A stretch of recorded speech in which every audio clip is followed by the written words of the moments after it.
High বন্ধুরা, আমি সঞ্চিতা। আজ আমি বানাবো পটল আলু আর ডাঁটা দিয়ে নিরামিষ ঝোল। তার জন্য ডাঁটা, আলু, পটল ও একটা মিডিয়াম সাইজের টমেটো নিয়ে নিলাম।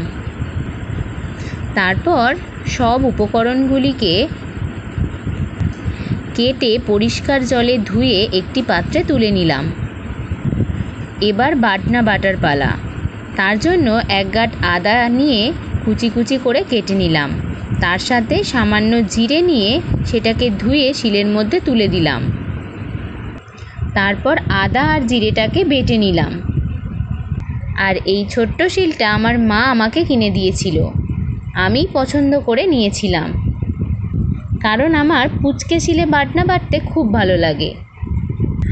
বর্তমানে তো শিলের ব্যবহার কমেই এসেছে।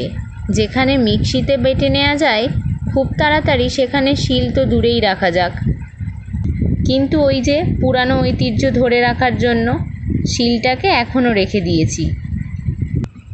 আমার বাটনা বাটা কমপ্লিট।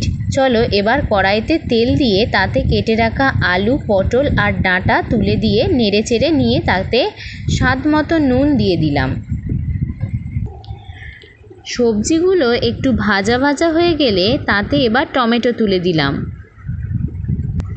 তারপর তাতে 2 চামচ হলুদ গুঁড়ো, 1.5 চামচ লঙ্কা গুঁড়ো দিয়ে নেড়ে চেড়ে জল ঢেলে দিলাম।